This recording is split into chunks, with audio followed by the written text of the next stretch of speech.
이 시간에도 컴퓨터 시스템 관리 부분을 더 보도록 할게요. 우리가 하드웨어를 지난 시간에 봤었습니다.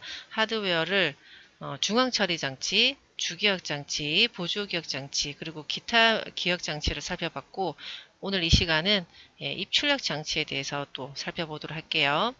입력 장치의 종류는 잘 알고 있는 키보드, 마우스, 스캐너, 그림을 입력받는 스캐너, 자, 그리고 OMR, 여러분이 시험에서 답안을 마킹할 때 OMR 카드에다가 컴퓨터용 사인펜으로 마킹을 합니다. OCR, 전기요금, 어떤 요금에 대한 지로가 발생되잖아요. 지로용지. 거기를 우리가 OCR이라고 해요. 자, MICR, 수표, 우리가 은행에서 발행하는 수표를 읽어드리는 걸 바로 또 MICR이라고 하고요. BCR, 바코드 판도키는 여러분 마트에서 물건을 계산할 때 찍으면 정보가 나오죠. 그래서 계산을 하는 그 물건의 정보가 있는 BCR이 있고요. 설계 도면을 입력받는 디지타이저, 그리고 디지털 카메라도 사진 찍어서 입력받으니까요. 자, 그리고 터치 스크린이 있습니다. 자, 터치 스크린은 여러분이 어떤 가게에 음식을 주문을 하려고 할 때 점원한테 하는 게 아니라 그 모니터 화면을 보고 이렇게 음식 주문을 한 적이 있었을까요? 자, 그런 내용 혹은 박물관이나 뭐 안내소, 관광 안내소라든지 갔을 때 사람이 없이 화면으로만 안내를 받는 거. 이걸 우리가 키오스크라고 합니다. 그래서 스크린을 직접 손으로 터치하시면서 어떤 정보를 입력하고 또 정보를 확인하고 무인 안내 시스템에 사용된다라고 보시면 되겠네요. 이런 입력 장치가 있습니다. 자, 다음은 출력 장치 중에서도 모니터에 대한 용어를 보도록 할게요. 모니터는 화면을 띄워주다 보니까 해상도라는 개념이 또 있거든요. 해상도, 선명한 정도. 자, 픽셀, 화소라는 거는 이 화면을 이루는 점을 얘기합니다. 화면을 이루는 최소의 단위가 되는데 이 점이 픽셀이 화소가 많을수록 우리는 더 선명하다 얘기를 하는 거죠.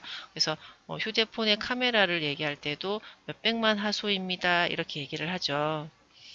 재생률, 리프레시 레이트입니다. 자, 재생률은 그 화면을 이루는 픽셀 점이 계속 빛날 수 있도록 1초당 재충전하는 횟수를 얘기합니다. 단위예요.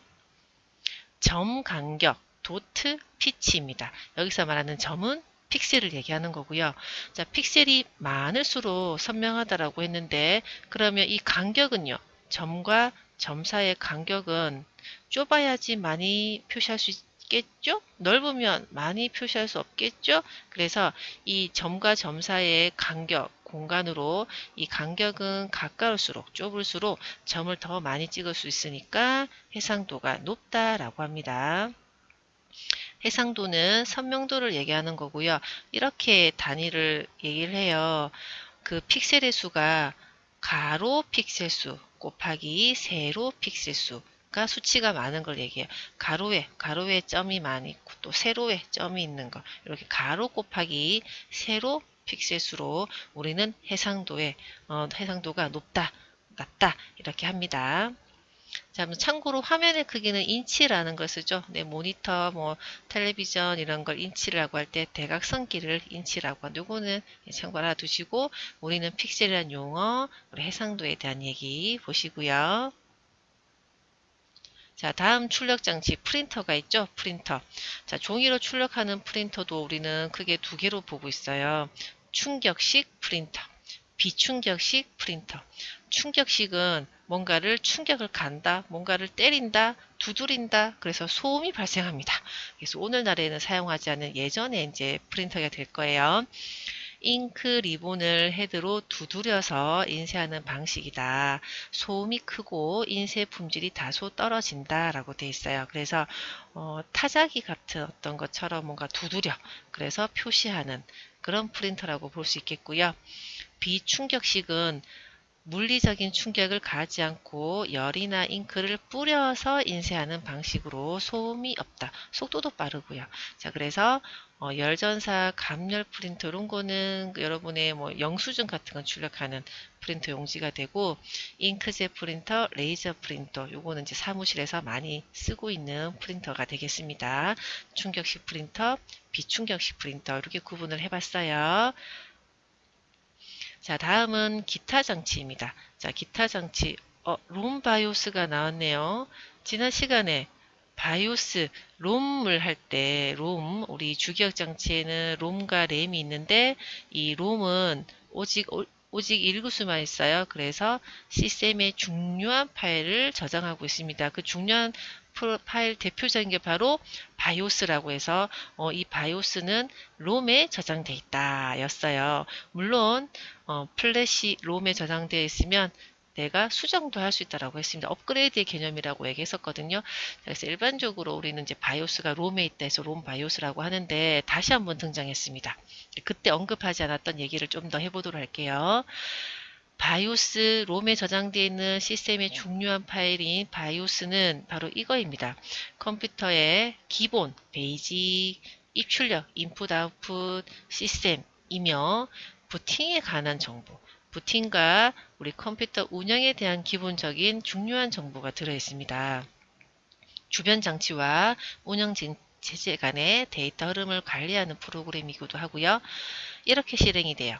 여러분의 컴퓨터에 전원을 키잖아요. 전원을 키면 바이오스가 실행이 됩니다. 부팅을 정상적으로 할 수 있도록 내가 시스템을 점검을 하는 거죠. 그런데 혼자만 하는 건 아닙니다. 바로 POST, Power on Self Test라고 해서 자체 진단 프로그램.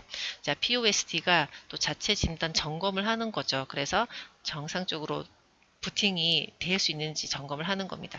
자, 바이오스, POS의 도움을 받아서 시스템을 점검하고 구성하여 주변 장치들을 초기화해서 부팅이 차라락 정상적으로 되게끔 이렇게 해주는 파일입니다.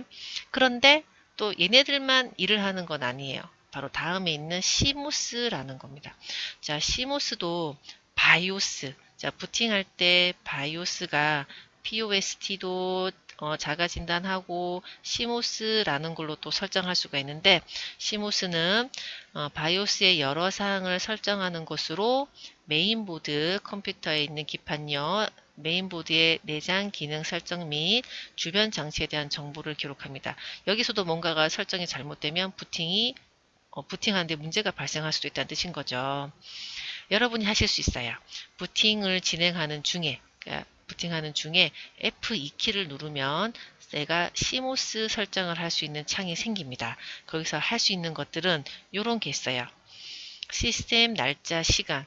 나는 작업 표시줄에 있는 시간을 변경할 수 있는데 왜 굳이 여기까지? 근데 여기서도 아주 근본적으로 시스템, 날짜, 시간을 변경할 수도 있다는 뜻이고요. 하드디스크 유형이라든지 부팅 순서, USB 관련. 자, 나는 부팅을 할 때 나도 모르게 USB를 꽂아놓고 부팅을 한 거예요. 근데 이 USB에 꽂혀져 있어서 부팅이 안 되는 경우도 있거든요. 그러면 USB를 빼야 된다든지 아니면 USB가 꽂혀 있더라도 무시하고 부팅을 정상적으로 해다오라고 이런 것도 설정할 수 있어요. 전원 관리라든지 그래서 이 시모스도 부팅에 관한 거라든지 우리 운영체제에 관한 어떤 설정 내용을 우리가 한번 확인해 보실 수도 있답니다. 자, 그럼 여기서는 바이오스 기본 입출력 시스템이라는 바이오스 부팅 때 부팅 컴퓨터 전원을 키면 부팅 때 필요한 건데 이 POST, 시모스 이것도 다 부팅 때 필요한 파일이구나 이렇게 생각해 주세요. 자, 그리고 또 기타 장치에서 USB 포트가 있습니다. 우리 본체에 꽂을 수 있는 그런 포트의 USB는 우리가 많은 장치를 할 수 있어요. 입력, 출력 장치도 있고 혹은 뭐 USB 메모리 등도 있다는 거죠. 자, USB 포트는요. 예전에 쓰던 직렬, 병렬, 동그랗게 핀이 꽂혀져 있다든지 네모나게 핀이 꽂혀져 있는 이런 포트보다는 훨씬 더 빠른 속도로 데이터를 전송합니다. 허브라는 걸 사용하면 주변 장치를 최대 127개까지 연결해서 사용할 수가 있고요. 핫 플러그인, 자, 전원이 켜져 있어도 USB 포트에 꽂아도 됩니다. 인식을 합니다. 무리가 없습니다. 이런 뜻입니다. 전원이 켜져 있을 때 장치를 추가하고 또 혹은 제거해도 된다. 플러그 앤 플레이, 하드웨어 자동 인식이죠. 내가 어떤 장치를 꽂으면 얘가 자동으로 인식해. 별도로 설정할 필요가 없다. 그 얘기였고요. USB를 널리 많은 영역에서 사용하다 보니까 전송 속도도 이제 좀 따라줍니다. 점점점 빠르게, 전송 속도가 빠르게 버전이 업되고 있는데요. 그래서 포트 색상으로 좀 구분을 하고 있다.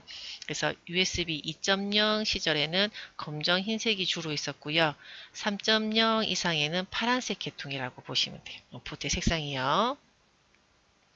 또 하나, HDMI. 자, HDMI는 약자를 적어 놓지 않았는데 HDMI는 어디서 여러분이 봤을까요?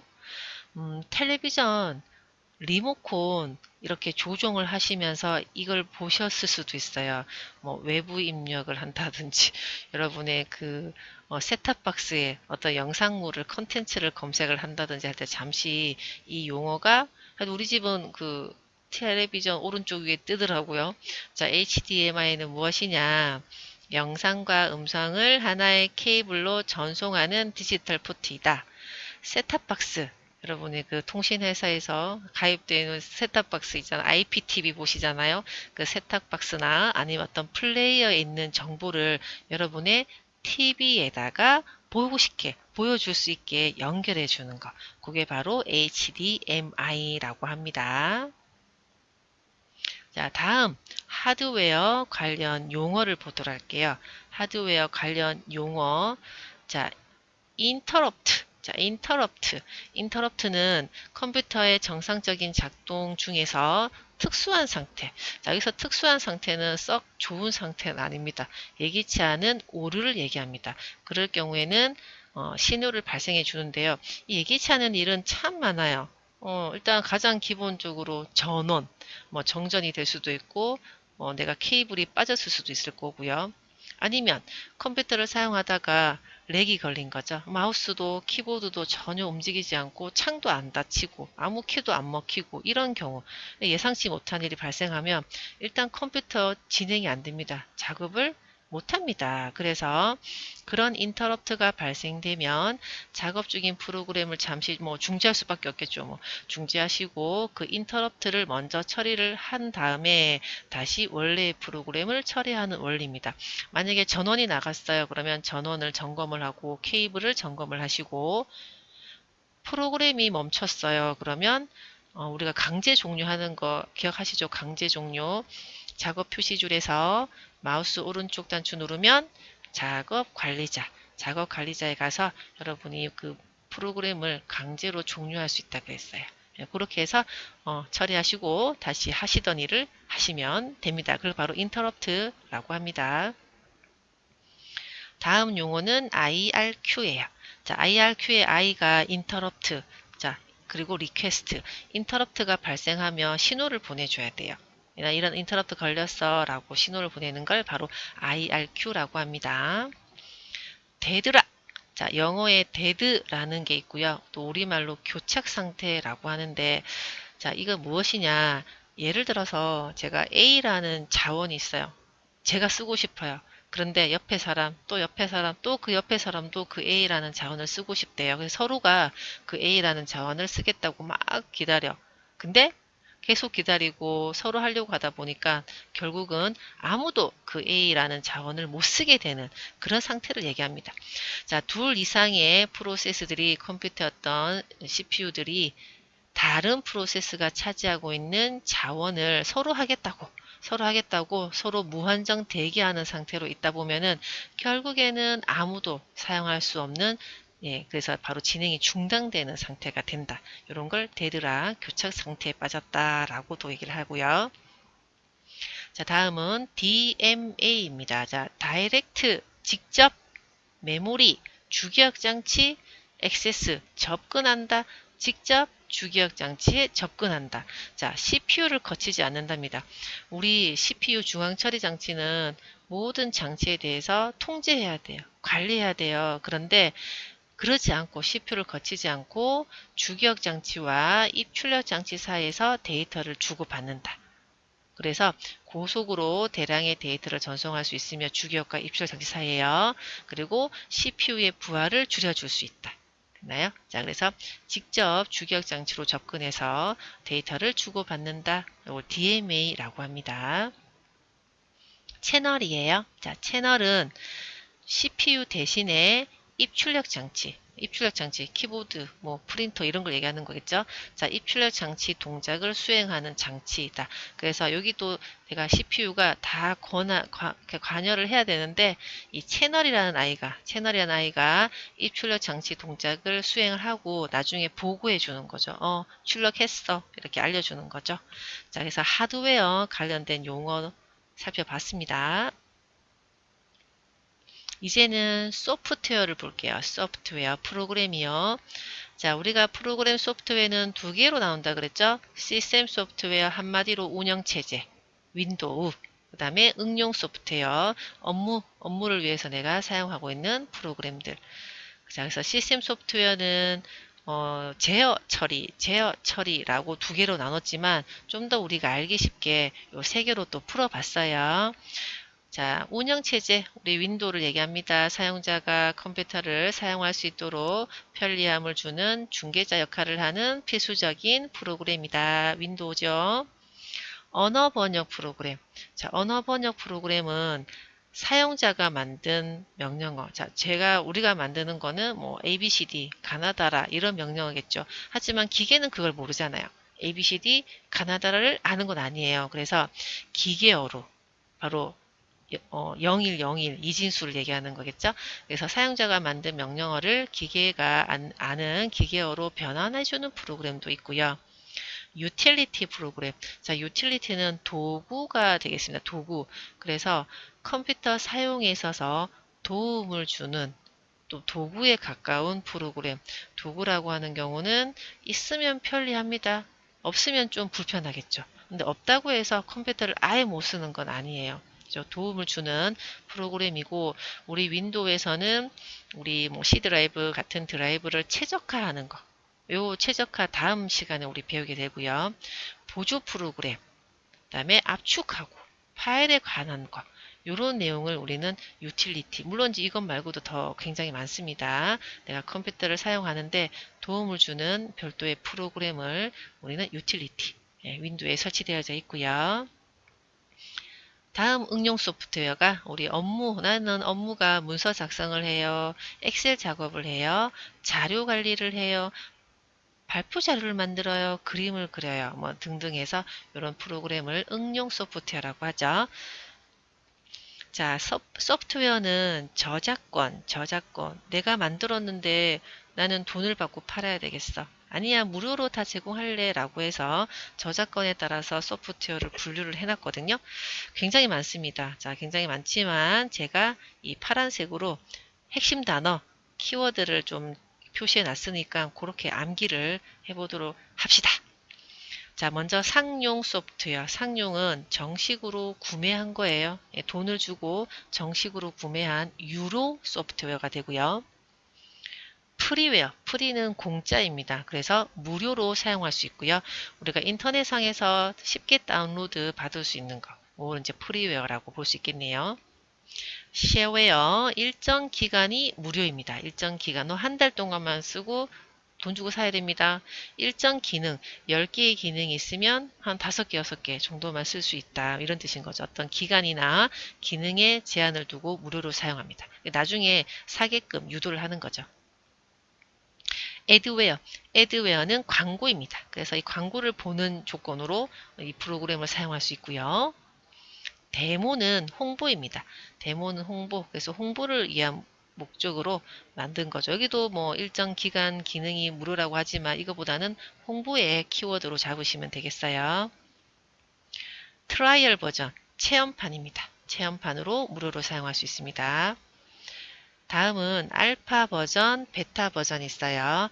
자, 알파와 베타는 둘 다 테스트를 위한 겁니다. 자, 테스트를 위한 건데 그 대상이 누구냐를 본다면 회사 내에 우리 회사 사람들을 일단 먼저 테스트해서 출시해야지 한다면 회사 내에서 테스트할 목적은 알파가 되고요.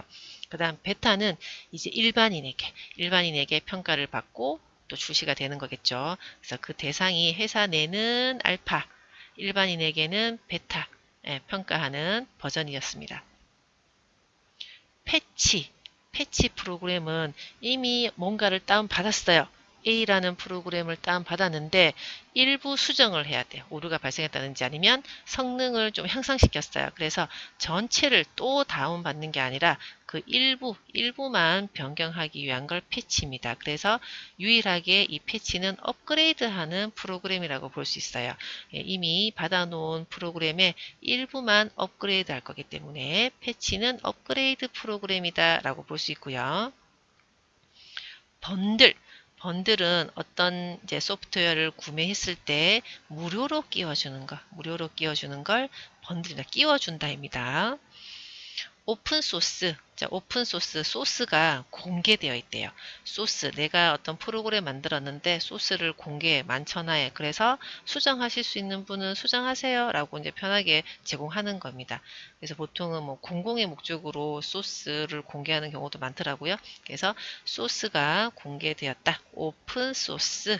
이렇게입니다. 자, 그래서 많은 뭐 버전이 있지만, 많은 소프트웨어가 있지만, 여러분의 키워드, 핵심 단어로 꼭 기억을 해주세요. 자, 여기서 잠깐. 아직 뭐 외우지도 않았는데, 그죠? 외우지도 않지만, 한번 살펴볼게요. 기억할 수 있을런강. 자, 저작권에 따른 소프트웨어 분류 중에서 정식 프로그램 발표 전에 테스트를 할 겁니다. 아까 테스트 할 때 뭔가 두 개가 있다 그랬는데 그 대상이 일반인이면 알파일까요? 베타일까요? 알파일까요? 베타일까요? 바로 베타죠. 회사 내에는 알파, 일반인에게는 베타. 테스트할 목적으로 일반인에게 테스트하는 베타 한번 살펴봤습니다. 기억하셨죠? 자, 다음 내용은요. 프로그램을 짰어. 우리가 전문적인 프로그래머는 아니지만 내가 어떤 프로그램을 짜가지고 이걸 실행을 하려면 어떻게 해야 되냐면 기계가 알아듣는 언어로 번역을 해야 돼요. 자, 나는 A라는 글자를 적었지만 기계는 A를 모를 수도 있거든. 자기가 아는 010101로 번역을 해야 된다는 거죠. 이제 이런 과정을 한번 쭉 살펴보도록 할게요. 자, 일단 원시 프로그램. 자, 원시 프로그램은 사용자가, 여기 있네요. 사용자가 작성한 프로그램. 예를 들어서입니다, 여러분. 더 명령어는 엄청 복잡할 수도 있지만, 자, 저는 예를 들어서 sum이라는 명령을 했어. 합계라는 명령을 했어. 그리고 A, B, C를 더하겠습니다. 라고 내가 프로그램을 짠 거예요. 근데 요거는 아직 기계가 몰라. 그래서 번역이라는 걸 합니다. 기계어로 번역하는 걸 얘기하고요. 기계어로 번역을 하면 이렇게 목적 프로그램이라는 게 생겨요. 목적 프로그램이 생깁니다. 그리고 이 목적 프로그램을 링커라는 걸 해요. 자, 링커는 실행 가능한 상태로 만드는 과정, 이걸 링커라고 합니다. 실행 직전인 거죠. 아직 실행이 된 건 아니고. 그래서 다음 내용이 모듈이거든요. 모듈은 실행 가능한 상태를 이제 모듈이라고 해요. 링커라는 작업을 해서 모듈이 되었어요. 그러면 이제 실행을 해야 되는데 실행은 어디서 합니까? 주기억장치, 램, 주기억장치에서 실행을 하기 위해서는 불러와야 돼. 자, 불러온다는 말을 우리는 한글로 적재, 실른다라는 표현을 합니다. 그래서 주기억장치로 일단 불러와, 옮겨와, 적재해, 그리고 난 다음에는 주기억장치가 실행하는 거죠. 그래서 만약에 썸의 결과가 뭐 10이야 그러면 10 이렇게 나오게 되는 거죠. 됐나요? 내가 만든 프로그램을 원시 프로그램, 기계어로 번역하는 번역 프로그램을 사용하면 목적 프로그램이 생기고 실행 가능한 모듈이 되기 위해서 링커라는 작업을 했고 그리고 주기억장치에 로더 불러와서 실행합니다. 그렇게 되는 게 바로 언어 번역 과정입니다. 제가 얘기한 거는 그냥 아주 쉽게 얘기한 것 같지만 여러분이 또 단어가 워낙 낯설다 보니까 또 기억, 순서를 또 보셔야 되겠어요. 자, 번역하는 프로그램에 대해서 한번 보도록 할게요. 언어 번역 프로그램에는 세 가지가 있어요. 세 가지. 컴파일러, 인터프리터, 어셈블러 이렇게 세 가지가 있는데 두 가지를 먼저 꼭 살펴보도록 하겠습니다. 컴파일러랑 인터프리터예요. 일단 컴파일러랑 인터프리터의 차이는 번역하는 단위부터 차이가 있습니다. 자, 컴파일러는 전체를 한꺼번에 예를 들어 내가 10줄을 적었어. 10줄을 한꺼번에 번역한다는 뜻이고요. 인터프리터는 행 단위로 10줄을 적었지만 한 줄씩 번역하는 겁니다. 그러면 번역 속도는 한 줄씩 번역하는 인터프리터가 빠른 거예요. 그러나 실행 속도는 컴파일러가 빨라요. 한꺼번에 훅 해버리다 보니까 그 주기억 장치가 실행하는 속도는 컴파일러가 더 빠릅니다. 그리고 한꺼번에 처리하다 보니까 목적 프로그램, 기계어를 생성하는 목적 프로그램이 만들어지고요. 인터프리터는 한 줄씩 번역하다 보니까 생성하지는 않습니다. 됐나요? 자, 컴파일러랑 인터프리터 번역하는 프로그램이고요. 여러분이 비교를 꼭 하셔요. 그래서 번역 단위가 전체다, 한 줄이다. 자, 빠름을 비교해 보세요. 번역 속도는 인터프리터가, 실행 속도는 컴파일러가 빠르답니다. 이렇게 언어 번역 프로그램을 살펴봤습니다. 사용자가 만든 프로그램을 기계가 알아듣는 명령으로 번역을 해주는 우리가 언어 번역이라 했어요. 그래서 그 사용자가 만드는 프로그램, 사용자가 ABCD, 가나다라 같은 명령어를 만드는 프로그램을 우리는 프로그래밍 언어라고 합니다. 그래서 내가 어떤 프로그램 종류에서 어떤 명령어를 작성할 수 있는지 종류는 굉장히 많아요. 프로그램 종류가 굉장히 많은데 그 중에서 한 개, 객체지향 프로그램에 대해서 살펴볼 겁니다. 자, 객체지향 프로그램은 큰 분류예요. 그 큰 분류에 또 프로그램 종류가 나열되어져 있는데 일단 이 객체지향 프로그램은 이런 거입니다. 크고 복잡한 절차형 언어의 문제점을 해결하기 위해서 개발되었다. 자, 크고 복잡한 절차형이라는 말은 좀 낯설긴 하겠지만 이게 크고 복잡하대요. 크고 복잡하니까 프로그램 짜려면 굉장히 좀 불편하고 어려움이 많을 거란 뜻인 거죠. 그래서 이 절차형을 조금 더 쉽게 설명을 해보면 구조화, 뭔가 순서대로 이루어져 있다는 거죠. 그래서 순서대로 뭔가 절차대로 프로그램을 짜다 보니까 좀 커지기도 하고 복잡도 하구나 이렇게 되는 거죠. 그런데 그 문제점을 해결하기 위해서 객체 중심으로 이루어지는 게 바로 객체지향 프로그램입니다. 그러면 객체라고 하는 경우는 그냥 우리 일반적으로는 독립되어 있는 하나의 물체 이런 걸 다 객체라고 하거든요. 그래서 프로그램 시점에서 봤을 때도 A라는 명령어 하나, B라는 명령어 하나, 이 중심으로 뭔가를 프로그램 짜겠다 이런 뜻입니다. 아무래도 그걸 하면 크지 않고 복잡하지 않나 봐요. 그죠? 자, 이 객체지향 프로그램 종류에는 이런 것들이 있습니다. C++, 액터, 스몰토크, 자바. 그래서 어떤 거, 나는 자바를 배워봐야지. 그러면 자바에 맞는 어떤 명령어를 배우게 되시는 거겠죠. 자, 이 객체지향 프로그램은 메서드, 명령 코드를 이런 말로 써요. 그것의 상속은 대물림하는 거죠. 내가 위에서도 썼는데 밑에도 주겠어. 그리고 재사용이 가능하다. 내가 한 10글자를 적었는데 거기서 한 두세 글자만 고치고 또 사용할 수 있다는 거죠. 가능하고 시스템 확장성이 높다. 이렇게 널리 확장을 수월하게 할 수 있습니다. 그래도 커지지 않고 복잡해지지 않나 봐요. 객체지향 언어는 객체 중심으로 이루어져 있어서 특징이 좀 이래요. 좀 낯설 거예요. 추상화, 캡슐화, 계층성, 모듈성이라는 말이 나오는데 이걸 어떻게 하면 여러분이 객체지향에 대해서 조금 더 쉽게 받아들일까 해서 제가 다음 장에 그림을 좀 준비했거든요. 살펴볼게요. 여러분이 그림을 막 기억할 필요는 없고 이런 게 객체지향이다 라는 걸로 설명을 해볼게요. 객체지향과 반대되는 개념이 구조적이라고 했습니다. 뭔가 순서대로 절차적으로 이루어지는 거라고 하고 객체지향은 객체 중심으로 명령어 하나하나 단위로 중심으로 프로그램을 짠다 그랬는데 예를 들어서 근데 제가 여기다가 뭐 ABCD를 막 적기에는 여러분이 너무 어려울 테니까 로봇을 만든다. 내가 로봇을 만드는 프로그램을 짠다. 라고 봤을 때 구조적인 같은 경우에는 순서대로 만듭니다. 머리입니다. 그 다음에 몸통, 팔, 다리 이렇게 여러분 재현이가 예쁘게는 못 만들었어요.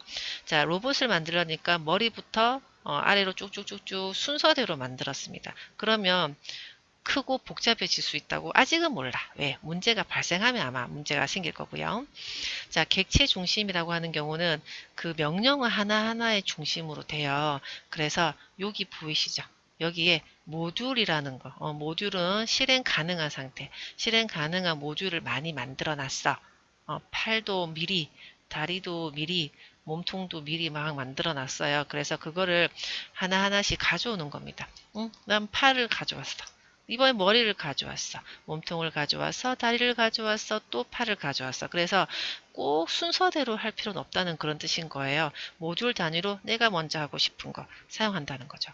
자, 그래도 여기까지는 뭐 그게 어때서 완성만 하면 되지라고 한다면 만약에 수정을 해야 돼요. 오류가 발생해서 수정을 해야 된다 그러면 구조적으로 되었을 때는 굉장히 불편합니다. 왜요? 순서대로 다 살펴봐야 돼. 만약에 여기 다리 부분이 잘못되었다 하더라도 머리부터 착착착착착착착 여기를 가셔야 돼요. 그래서 수정을 할 때 오류를 발견해서 고치려면 굉장히 힘이 들다, 복잡하다라는 뜻이고요. 객체 중심으로 되어 있는 객체 지향은 굉장히 편합니다. 만약에 내가 한쪽 팔다리가 잘못되었어요. 그러면 그냥 그거를 쉽게 바꾸면 됩니다. 자, 제가 한번 바꿔볼 거예요. 나는 이 다리가 잘못되었네? 바꿔요. 나는 이 팔이 잘못되었네? 바꿔요. 이렇게 여러분이 수정, 오류가 발생했을 때 쉽게 찾고 또 복잡하지 않게 바꿀 수 있는 거고 내가 업그레이드도 좀 쉽겠죠. 조금만 변형시켜서 적용시키고 그래서 이 객체 지향 중심으로 프로그램을 짜면 아주 편하고 복잡하지 않고 근사한 프로그램을 짤 수 있다는 거죠. 그래서 특징이 아까 이런 말이 나왔어요. 추상화, 다양성, 그다음에 캡슐에 쌓여 있으면 밖에서 보안에 철저하겠죠. 정보 은폐, 계층성, 그다음에 모듈성, 재사용성. 이런 특징을 가지고 있습니다. 자, 객체 지향이라는 단어는 단순하지만 여러분이 이렇게 개념이 와닿지는 않을 거예요. 그래서 혹시 시험에 추상화, 캡슐화, 계층성 이렇게 나오면 객체 지향 그냥 그렇게 찾아주시면 더 단순할 것 같습니다. 프로그램을 짤 때 객체 중심으로 뭔가를 짰습니다. 그래서 이런 장점이 있다 였어요. 자, 그 다음에 업그레이드입니다. 컴퓨터 사양을 좀 더 향상시키기 위해서 업그레이드를 하는 거죠. 그래서 하드웨어나 소프트웨어를 둘 다 업그레이드 하실 수 있습니다. 자, 하드웨어 업그레이드를 살펴볼게요. 기계 장치를 업그레이드 하려면 수치가 클수록 좋은 게 있고 수치가 작을수록 좋은 게 있습니다. 여러분이 보셨겠지만 작은 거는 하나밖에 없군요.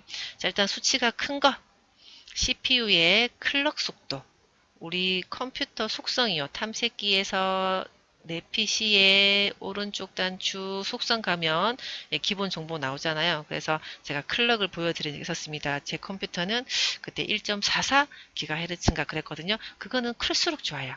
클수록 좋습니다. 모뎀의 전송 속도, 이거는 통신에 관한 거겠네요. 자, CD-롬, DVD 드라이브는 읽어드리는 거 우리가 배속이라고 하거든요. 요것도 속도가 커야 되고요. 하드디스크 용량 커야 되고요. 하드디스크를 읽어드리는 회전수도 커야 되고요. 하드디스크를 전송하는 속도도 커야 됩니다. 그런데 수치가 작을수록 좋은 거는 한 개네요. 기억할 수 있겠죠. 램, 주기억 장치에 접근하는 속도입니다. 자, 주기억 장치 프로그램을 실행하기 위해서 여기다가 불러오죠?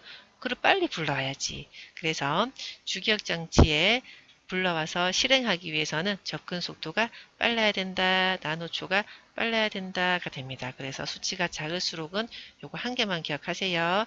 나머지도 무슨 속도가 나오지만 그건 다 커야 돼.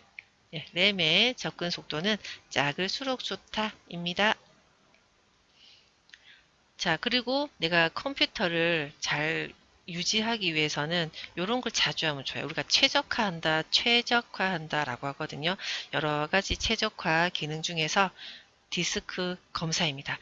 자, 우리가 오류가 났다. 근데 오류가 났는지 안 났는지는 내가 눈으로는 이제 보이진 않겠지만 그 한번 났을까라고 검사할 수 있거든요. 자, 이 디스크 검사는 여러분의 C 드라이브, 탐색기 들어오셔서 C 드라이브를 마우스 오른쪽 단추 눌러요. 그러면 속성이 있습니다. 거기, 요게 지금 속성창이고요. 처음에는 일반이겠죠. 도구에 오시면 이렇게 검사가 있어요. 검사, 드라이브에 파일 시스템에 오류가 있는지 검사합니다. 라고 되어 있네요. 어떤 걸 검사하냐면 파일과 폴더 및 디스크의 논리적, 물리적 오류를 검사하고 수정합니다. 그러니까 논리적, 저장되어 있는 그런 자료도 수정할 수 있지만 물리적, 표면적인 부분도 검사할 수 있어요. 디스크의 논리적인 오류 및 디스크의 표면을 검사하여 실제 드라이브의 오류나 불량 부분을 검사합니다. 그리고 수정할 수 있으면 또 고쳐줘요.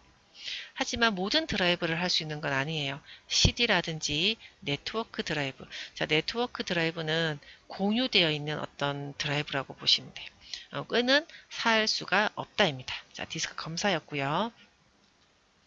다음 내용은 포맷입니다. 저 포맷이라는 말을 많이 들어봤을까요? 초기화하는 작업이에요. 초기화. 초기화한다는 거는 모든 내용이 다 지워집니다. 삭제됩니다.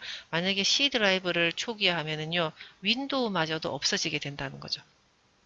자, 여러분 일반적으로 여러분 드라이브 디스크를 포맷하려면 해당하는 드라이브를 오른쪽 단추 누르시면은 포맷이 있고요.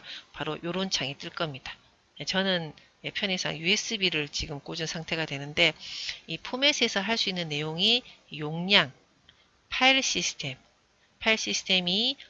우리 파일을 체계적으로 관리해주는 시스템이 있다 그랬잖아요. 그래서 하드디스크는 우리가 NTFS 쓴다 그랬고 요거는 USB다 보니까 FAT를 쓰고 있고요. 그 다음에 할당 단위 크기 저장할 때 내가 얼마만큼 할당받아서 크기를 정할 수가 있거든요. 자, 그 다음에 장치 기본값 복원, 볼륨 레이블. 나는 이 드라이브 이름을 뭐 줄 수 있다는 거죠. 근데 이름은 여러분 나중에 그 탐색기에서 주실 수 있어요. 오른쪽 단추 이름 변경하시면 되고 여기서도 주실 수 있습니다. 그 다음에 빠른 포맷. 자, 빠른 포맷을 하게 되면 혹시나 디스크에 불량 부분이 있으면 검출을 하지 않고 그냥 삭제하는 거예요. 조금 속도가 빠르다는 거겠죠. 자, 포맷에는 이런 내용들이 뭐 있고요. 요건 없습니다. 파티션 분할, 하드디스크를 분할, 나 C 드라이브를 두 개로 나누겠어. 이건 없어요. 뭐 제거하는 것도 하지 합치는 것도 없어요. 그러니까 하드디스크 분할하는 거는 이 포맷이라는 메뉴에는 없습니다. 만약에 내가 C 드라이브를 반으로 나누고 싶어. 그러면 여기 따라오시면 돼요. 제어판에 관리도구. 자, 제어판은 작업 표시줄의 검색 상자, 제어판이라고 치면 우리가 나오거든요. 설정과는 조금 다른 모습으로 나와요. 거기에서 관리도구, 컴퓨터 관리, 그러면 여기 디스크 관리를 들어올 수 있어요. 거기서 여러분의 C 드라이브를 오른쪽 단추 눌러서 볼륨을 축소하고 또 확장을 하면 D 드라이브를 만들 수 있거든요. 근데 요거는 그냥 여기에서 한다 정도만 하고 넘어가겠습니다. 포맷에서 하는 건 아니에요. 하드디스크 분할하는 거예요. 자, 다음 최적화 내용은 디스크 정리입니다. 자, 여기 정리는 정말로 청소하는 거, 불필요한 파일을 없애는 걸 얘기하는 거예요. 자, 여러분이 C 드라이브에 속성 메뉴 와서 일반에 오시면 돼요. 일반에 오시면 여기 디스크 정리입니다. 자, 디스크 정리를 누르면 요 오른쪽 창처럼 보이는 화면이 뜰 거예요. 그래서 내가 일일이 찾아서 지우는 게 아니라 우리 윈도우가 나는 너 이거 불필요한 건데 내가 찾아서 지워줄게 하는 겁니다. 그래서 불필요한 파일을 삭제하여서 디스크에 사용 가능한 용량을 늘리는 작업. 사용 가능한 용량이 늘어나는 겁니다. 그러면 나는 또 파일을 저장할 수 있고 설치도 할 수 있겠죠. 자, 정리 대상의 파일은 불필요한 파일입니다. 그래서 임시 파일, 휴지통에 있는 파일, 다운로드한 파일, 임시 인터넷 파일. 그래서 지워도 괜찮은 거 체크 해서 요만큼 확보할 수 있구나 라는 거죠. 그래서 디스크 정리로 여러분이 편하게 정리를 한번 해보세요. 자, 다음 내용은 드라이브 조각 모음입니다. 자, 드라이브 조각 모음은 C 드라이브 속성 메뉴 가서 도구가 있고요. 아까 검사해 보셨죠? 그 아래쪽에 최적화라는 이름으로 되어 있어요. 정확한 이름은 드라이브 최적화 및 조각 모음이라고 되어 있어요. 그래서 우리는 그냥 조각 모음이라는 말을 쓰긴 하는데 이 조각 모음을 하면 어떤 게 또 좋아지는지 디스크의 단편화를 제거한다. 자, 단편화라는 용어는 다음 장에 제가 설명을 할게요. 이것을 제거하면 뭔가를 제거했으니까 공간이 넓어졌을까? 그건 아닙니다. 디스크의 접근 속도를 향상시킨다. 디스크의 접근 속도를 향상시킨다. 내가 뭐 파일을 저장한다든지 불러오게 한다든지 이런 작업을 할 때요, 속도가 빨라진답니다. 용량과는 상관이 없다. 용량이 더 늘어나거나 그러진 않는다고 합니다. 자, CD랑 뭐 네트워크 드라이브, 윈도우가 지원하지 않은 압축 프로그램은 조각 모음을 할 수 없다라고 되어 있고요. 자, 만약에 여러분 최적화 단추 조각 모음 누르면 오른쪽 창처럼 이렇게 뜹니다. 그래서 내가 최적화 시켜야지 그러면 선택하시고 최적화를 띵 누르면 돼요. 근데 도대체 단편화가 무슨 말인지 모르겠어요. 단편화에 대해서 제가 설명을 해볼게요. 자, 단편화는 파일을 여러분이 삭제도 하시고 이동도 하시고 그런 일을 하게 되면 그 빈 공간이 생겨요. 빈 공간이. 자, 지금 여기 보이십니까? 자, 제가 디스크에 저장 공간을 한번 옆으로 쭉 늘어뜨려 봤어요. 그래서 지금 주황색으로 색이 채워진 거는 여러분이 저장을 한 거예요. 파일들, 문서들이 저장되어 있다라고 보시고요. 거기를 지울 겁니다. 뭐 삭제도 하고 이동도 하면은 이렇게 빈 공간, 지금 하얀 곳이 지금 빈 공간이에요. 자, 그러면 다음에 내가 문서를 저장하면 어딘가에 저장을 해야 될 텐데 과연 2번에 저장이 될까요? 아니면 1번에 저장될까요? 라는 거죠. 어디에 저장되냐면 2번에 저장됩니다. 1번에 저장되면 참 좋겠어요. 내가 이렇게 삭제 등을 많이 해서 빈 공간이 생겼는데 이 빈 공간에 1번에다가 생기면 좋겠는데 얘는 2번에 생긴대요. 그러면 어떤 일이 생기냐면 그냥 공간을 못 쓰는 게 아니라 이것을 찾느라고 2번 공간을 찾느라고 시간이 너무 오래 걸린대요. 시간이. 그래서 여러분이 저장해야지 그러면 한참 걸려. 불러오기 해야지 그러면 한참 걸려. 그래서 시간이 많이 걸린답니다. 그래서 이 빈 공간을 하나로 모으는 거예요. 얘를 다 없애. 이 하얀 공간을 다 없애고 노란 공간을 밀어버리는 거죠. 그러면 이렇게 되는 거죠. 노란 공간이 이렇게 모이는 거예요. 그러면 다음에는 똑같이 저장하는 공간이 2번이지만 속도가 빨라진다. 여러분이 저장을 누르면 그만큼 속도가 빨라진다네요. 그래서 이걸 단편화 제거했다라고 합니다. 그래서 빈 공간이 흩어져 있는 현상을 단편화라고 하고 그것을 연속된 공간으로 최적화하는 작업을 단편화를 제거했다. 그러면 뭐가 되었다고요? 공간이 넓어진 게 아니라 속도가 향상된다. 단편화 제거하시면 속도가 향상되는 겁니다. 속도 향상으로 꼭 기억을 하세요. 자, 다음 내용은 시스템 복원입니다. 자, 시스템 복원에서 일단 복원은 뭔가를 되돌리는 거죠. 시스템을 되돌린다입니다. 자, 시스템은 바로 윈도우를 얘기하는 거죠. 그래서 어떻게 하느냐면 현재 내가 컴퓨터를 사용하고 있는데 뭔가 문제가 발생했어요. 그러니까 부팅도 너무 오래 걸린 것 같고 뭔가 석연치 않아. 여러분이 일주일 전 어제 쓰는 거하고 좀 많이 다릅니다. 근데 모르겠어. 그럴 경우에는 어제 날짜로 혹은 일주일 전 날짜로 윈도우 환경을 되돌릴 수가 있어요. 우리도 할 수 있습니다. 자, 컴퓨터 시스템 파일을 어떤 시점으로 복원시켜서 문제점을 해결하면 정상적으로 그때 그 상황 환경으로 사용할 수 있다는 거죠. 자, 내가 일주일 전으로 돌아갔다라고 해서 작성한 문서라든지 파일 같은 게 없어지진 않아요. 바로 윈도우에 대한 내용만 돌아갑니다. 윈도우 업데이트 관한 내용만 그 일주일 전으로, 뭐 한 달 전으로 돌아간다는 거죠. 그래서 이 시스템 복원은 그 복원 지점을 자동으로 만들어지기도 하고요. 내가 수동으로 만들 수도 있어요. 자, 시스템의 어떤 시점으로 돌아가는 그 시스템 복원을 이렇게 하시면 돼요. 제어판, 그러니까 작업 표시줄의 검색 상자에 제어판을 치시고 복구라는 메뉴에 시스템 복원을 찾아보세요. 그러면 이런 창이 뜨거든요. 그래서 바로 여러분이 시스템 복원을 누르세요. 복원을 누르면 날짜가 몇 개 보여요. 일주일 전, 뭐 2주일 전. 그러면 그 날짜를 선택하면 그때 시점으로 윈도우 환경을 되돌립니다. 그래서 작성한 문서는 그대로 있다는 점, 윈도우만 그 일주일 전, 그 복원 지점으로 가셔서 여러분은 정상적으로 사용할 수 있어요. 그래서 혹시나 컴퓨터에 문제가 발생했는데 원인을 잘 모르겠어요. 그러면 한번 복원도 한번 해보세요. 복원을 해도 달라지는 게 없으면 아마 뭐 다른 방법을 또 차선책을 찾아봐야 될 것 같습니다. 자, 시스템 복원이었고요. 여기서 잠깐 나왔네요. 자, 하드디스크 접근 속도가 저하될 경우, 접근 속도 저장하고 불러오고 하는데 너무 시간이 많이 걸리네요. 그러면 단편화를 제거하여 디스크의 빈 공간을 없애는 거죠. 한쪽을 쭈르륵 몰아보여. 그래서 접근 속도를 향상시키는 방법이 뭐였나? 이름이 좀 길었던 것 같은데, 조각 뭐뭐였던 것 같은데, 바로 디스크 조각 모음, 드라이브 조각 모음이었습니다. 속도를 향상시킨다. 조각 모음이었습니다. 살펴봤어요, 여러분? 자, 다음 내용은요. 윈도우에서 발생하는 문제점을 한번 살펴볼게요. 자, 내가 사용하는데 나도 뭐 원치 않게 이런 일이 생길 수 있다는 거죠. 첫 번째, 메모리 부족 문제. 여기서 말하는 메모리는 램, 주기억장치입니다. 주기억장치는 프로그램을 불러와서 로더해서 실행하는 건데 메모리가 부족한 거예요. 그럼 실행이 안 되는 거예요. 지금 당장 내가 주기억장치를 사올 수는 없잖아요. 그래서 지금 할 수 있는 내용은 이렇게 하시면 돼요. 일단 한번 재부팅 해보세요. 다시 껐다가 켜보세요. 그리고 사용하고 있는 프로그램을 종료해보세요.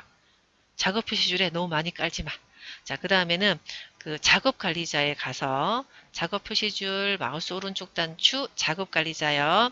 강제 종료하는 부분 말고 시작 프로그램이라는 영역이 있어요. 시작 프로그램이라는 곳에 가서 설정되어 있는 프로그램 한번 지어보세요. 그리고는 가상 메모리가 있습니다. 가상 메모리는 우리 시스템 속성, 탐색기에 내 PC에 속성 메뉴, 내 PC 오른쪽 단추 속성 메뉴를 가보면 시스템 설정이 나오거든요. 거기에 왼쪽에 보시면 고급 시스템 설정이 있어요. 거기서 가상 메모리, 가상 메모리가 뭐였습니까? 보조 기억 장치를 주기억 장치처럼 사용하는 거죠. 보조 기억 장치를 주기억 장치처럼 사용하는 겁니다. 그래서 여기 설정 부분 가서 그 공간을 조금 더 늘려보세요. 그러면 주기억 장치, 주기억 공간이 조금 넓어진다는 거죠. 자, 그리고 이것도 저것도 안 돼. 그러면 램을 하나 추가하셔야 되겠네요. 램을 추가하시고 업그레이드 하셔야 되겠습니다. 자, 다음 내용은 디스크, 하드디스크 공간이 부족합니다. 프로그램 설치하려고 하니까 공간이 너무 없어. 그리고 파일을, 문서를 저장하는데도 너무 공간이 없어. 그럼 여러분이 하실 수 있는 건 일단은 공간을 확보하기 위해서 휴지통을 비우세요. 디스크 정리를 통해서 불필요한 파일을 지우세요. 그리고 자주 사용하지 않는 거는 백업, 외장 디스크에 복사해 두시고요. 지워버리세요. 그리고 임시 파일, 뭐 이런 것도 다 지워버리세요. 그렇게 해서라도 공간을 좀 확보하셔야 되겠죠.